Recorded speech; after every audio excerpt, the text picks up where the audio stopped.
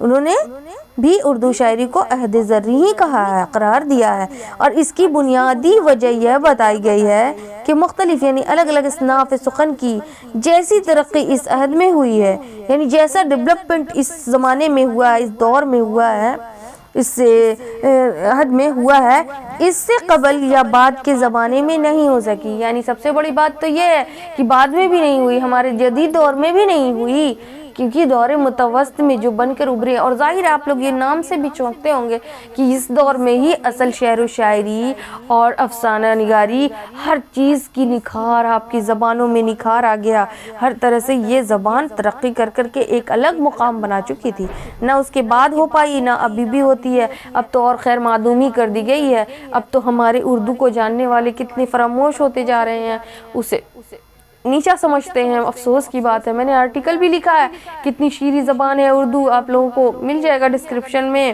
اور ڈسکرپشن کیا، اس چینل کو اگر سبسکرائب کر لیں گے تو آپ میرے چینل میں اس کو آرام سے دیکھ سکتے ہیں۔ اردو کتنی شیریں زبان ہے نا، سے قبل یا بعد کے زمانے میں نہیں ہو سکی۔ اس عہد کے تعین کے سلسلے میں سبھی مورخین یکساں نقطہ نظر نہیں رکھتے۔ رام بابو سکسینہ نے اس کے تحت میر سودا درد اور میر حسن کا خاص طور سے تذکرہ کیا۔ یعنی رام بابو سکسینہ جو ناقدین ہیں، مورخین ہیں، وہ ان کے نظر میں کون کون ہے؟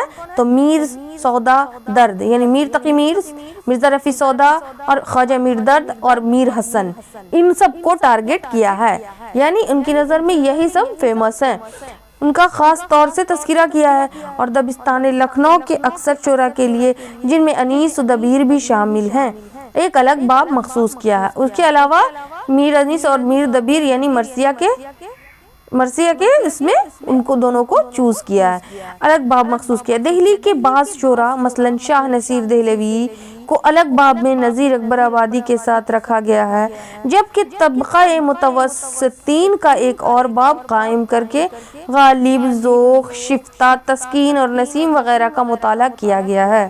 یعنی ان سب کے بارے میں اچھی طرح سے پڑھ کر ان کی پوری جانکاری حاصل کی ہے، ریسرچ کیا ہے۔ تاریخ کے بعض دوسری کتابوں میں، تاریخ مطلب اتہاس ہوتا ہے، ہسٹری، اردو شاعری کا عہد زرعی غالب، مومن اور آتش کے زمانے کو قرار دیتے ہوئے اس میں میر حسن اور میر انیس یا بعض دوسرے شعراء کرام کو بھی شامل کر لیا گیا ہے۔ ان ساری باتوں کی روشنی میں ہم اگر اردو شاعری کے عہد متوسط کا زمانہ طے کرنا چاہیں تو کہہ سکتے ہیں کہ اس کا آغاز 18ویں صدی کی دہائی سے ہوتا ہے، اور اس کا سلسلہ 19ویں صدی کی 18ویں صدی مطلب 1800 عیسوی میں پوری مکمل، اور 1900 تک پہنچ جاتا ہے، ٹھیک ہے، کہ چھٹی دہائی تک پہنچتا ہے۔ گویا کہ یہ کم و بیش 150 برس پر پھیلا ہوا ہے، یعنی یہ جو پورا آپ کو عہد متوسط دور جو ہے 150 برس تک پھیلا رہا، اور اس میں شعر و شاعری کا بہت ہی اچھا مقام شاعروں نے بنا لیا تھا، ٹھیک ہے، اور یہی وہ زمانہ ہے جس میں اول تو اصلاح زبان کی ان کاوشوں کی استحکام عطا ہوا جن کی بنیاد حاتم آبرو کے عہد میں پڑی تھی۔ دوسرا یہ ہے کہ اسلوب بیان میں دلکشی، رعنائی پیدا ہوئی، اور موضوعات سخن میں نئے رنگی آئی، یعنی بہت ہی طرح سے نکھرا ہوا زبان آپ کے سامنے پیش ہوتا ہے۔ غزل کے حوالے سے میر درد، غالب، آتش، ناسق اور ذوق، مومن، راسخ، انشا اور مصحفی وغیرہ کے خدمات اس عہد میں اہم رہی ہیں۔ مثنوی نگاروں میں ویسے تو شوق اور دیا شنکر نسیم کا نام بھی آتا ہے، مگر سحر البیان کے مصنف میر حسن کا نام سر فہرست ہے، یعنی سب سے اوپر ہے، ٹھیک ہے۔ بہت سے دوسرے نام بھی ہیں۔ مرثیہ گوئی، عزاداری، ایک طویل روایت کو فروغ دینے والوں میں انیس اور مرزا دبیر کا تذکرہ ہوتا ہے۔ کن کا ہوتا ہے؟ تو میر ببر علی انیس اور مرزا سلامت علی دبیر کا تذکرہ ہوتا ہے. اور قصیدہ گو شاعروں میں سودا مرزا محمد رفیع سودا. پورا نام آپ لوگ ضرور جان لیجئے گا, بہتر رہتا ہے کوشچن کا آنسر دینے میں, ٹھیک ہے. اس کے بعد ذوق, ذوق کا بھی پورا نام کیا ہے؟ شیخ ابراہیم ذوق. اور مرزا کا تو خیر آپ لوگ اچھی طرح سے جانتے ہوں گے, مرزا اسداللہ خان غالب, مرزا نوشاہ, پتہ نہیں کیا کیا ناموں سے یہ جانے جاتے ہیں, نوشاہ میاں کا نام آتا ہے. نظم نگاری کی تو گویا ابتدائی نظیر اکبر آبادی سے ہوئی ہے نا, ہاتھوں ہوئی ہے, اور گزرتی ہوئے وقت کے ساتھ ان کی اہمیت بڑھتی جا رہی ہے. گرچہ یہ فہرست بھی مکمل نہیں ہے, مگر یہی وہ نام ہے جن سے اردو شاعری کے عہد متوسط کا آغاز و ارتقاء یعنی ڈیولپمنٹ جو ہوئی ہے, جس کی شروعات ہوئی ہے, جس کی پیدائش ہوئی ہے, وہ یہی دور ہے نا. یہ عہد جس طرح زمانی اعتبار سے کئی صدیوں پر محیط ہے, اسی طرح اس کا تعلق مختلف دبستانوں سے بھی ہے. الگ الگ دبستان ہے, لکھنؤ ہے, دکن ہے, دہلی ہے, عظیم آباد ہے, فیض آباد ہے, بہت سارے ایسی جگہ سے آپ لوگوں کو شاعر نمایاں طور پر ملیں گے. اس میں دبستان دہلی لکھنؤ کے ساتھ دبستان عظیم آباد اور دکن کے شعراء کو بھی شامل کر لیا جائے تو اس کی اہمیت و افادیت مزید واضح ہوتی ہے. مزید زیادہ اور بھی زیادہ آپ لوگوں کو واضح ہوتی ہے, جانکاری ملتی ہے, پوری طریقے سے سامنے پیش ہوتی ہے.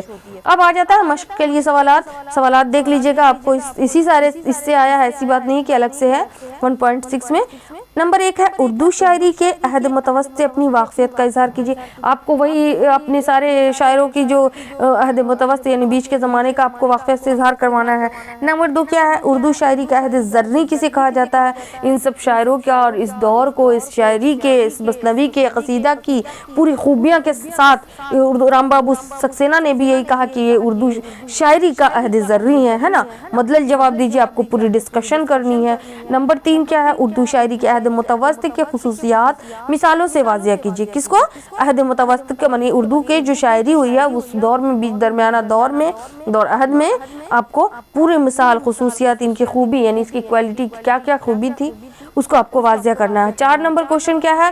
اردو شاعری کے عہد متوسط میں صنف غزل کے ارتقاء پر روشنی ڈالیے. اسپیشلی آپ کو غزل کے پر ارتقاء پر روشنی ڈالنا ہے نا, یہ نہیں کہ مثنوی, قصیدہ یا پھر مرثیہ, ان سب پہ نہیں, اسپیشلی غزل پر آپ کو روشنی ڈالنی ہے, اس پر بحث کرنی ہے. نمبر 5 کیا ہوتا ہے؟ اردو شاعری کے عہد متوسط سے تعلق رکھنے والے چند اہم شعراء کی خدمات مثالوں سے واضح کیجیے. کیا ہے دیکھ لیجیے گا, عہد متوسط سے تعلق رکھنے والے چند اہم شعراء. جو عہد متوسط میں ظاہر ہے اس میں تو جو بھی پڑھائی گئی عہد متوسطی دور ہے نا, ان سے آپ کی واقفیت اظہار کرنی ہے, ان کے کیا کیا خدمات ہے, کس طرح سے انہوں نے اپنی اردو شاعری کو نکھارنے میں اپنی خدمات انجام دیے ہیں. پھر آپ دیکھیے آپ کے سامنے جو ہے 6 مزید مطالعے کے لیے کتابیں ہیں. بہت بڑی چیز ہے, بہت آپ لوگ پڑھ بھی چکے ہوں گے, کچھ ایسی بات نہیں ہے کہ نہیں معلوم ہوگا, سب کے سب کورے ہوں گے. دیکھ لیجئے نمبر 1 ہے تاریخ ادب اردو, حصہ اول و دوئم, ڈاکٹر جمیل جالبی کی لکھی کتاب ہے. نمبر 2 آب حیات, محمد حسین آزاد کی لکھی کتاب ہے, اس کو آپ کو جاننا ہے. نمبر 3 یہ جو ہے نا آپ کو میں نیٹ کی بھی پڑھائی اس چینل پہ کروا رہی ہوں, آپ لوگ اگر اس طرح سے یاد کر لیجئے گا نا تو آپ کے لیے بہت اچھا ہوگا, کیونکہ اس طرح کے کوشچن بنتے ہیں کہ آب حیات کس کی لکھی ہے, تو محمد حسین آزاد کی لکھی ہے. اس طرح کے کوشچن ایک دم بننا ہی بننا ہے, اس لیے آپ لوگ دھیان دیجئے گا. موازنہ انیس دبیر کا کیا ہے؟ تو مرتبہ رشید خان نے لکھا ہے, بک کے بارے میں بتائی گئی ہے نا, کیونکہ کتابیں ہیں مزید مطالعے کے لیے. مختصر تاریخ و ادب اردو, ڈاکٹر سید اعجاز حسین کی لکھی ہوئی ہے. اردو ادب کی سماجیاتی تاریخ, پروفیسر محمد حسن کی تاریخ بتائی گئی کتاب. اردو غزل اور ہندوستانی ذہن و تہذیب, گوپی چند نارنگ نے لکھا ہے. دیکھیے یہاں پر مسلم اور غیر مسلم سے کوئی فرق نہیں پڑتا ہے, بہت بڑے بڑے ریسرچر جو ہیں وہ ہمارے غیر مسلم میں بھی شامل تھے, اردو سے لگاؤ اور محبت کرنے والے. اور بہت بڑے یہ جتنے سارے جو ریسرچر تھے نا, ناقدین لوگ, وہ یہاں سے نہیں بلکہ باہر کنٹری سے, انگلینڈ سے, جرمن سے, جاپان سے, امریکہ سے پڑھ کر کے نکلے ہیں. لندن سے, برطانیہ حکومت سے انہوں نے پڑھائی کی یا ریسرچ کیا. یہ کوئی معمولی لوگ نہیں تھے, یہ لوگ ہماری ریسرچر لوگ ہیں, ناقدین لوگ ہیں, نکتہ چینی کرنے والے لوگ ہیں. تو ان لوگوں سے ہم لوگوں کو پوری مکمل جانکاری حاصل ہوئی ہے. اوکے, ملتی ہوں نیکسٹ ویڈیو میں. چیپٹر 2 بھی لاؤں گی اور دوسرا پیپر بھی شروع کروں گی, دھیرے دھیرے آپ لوگوں تک پہنچاؤں گی. آپ لوگ جو بھی نیٹ والے UGC نیٹ کی پریپریشن کرنے والے ہیں وہ چینل کو ضرور سبسکرائب کر لیں, کیونکہ میں خزینہ ادب سے اسپیشلی وہ بکس ہے جس سے بہت سارے بچوں نے استفادہ حاصل کیا ہے, وہ اسپیشلی پیپر 2 اردو خزینہ ادب سے میں لے کر آؤں گی. NTA UGC نیٹ والے کے لیے ہے پیپر 2. آپ لوگ میرے چینل کو سبسکرائب کر لیں اور بیل آئیکن دبا لیں۔ اللہ حافظ۔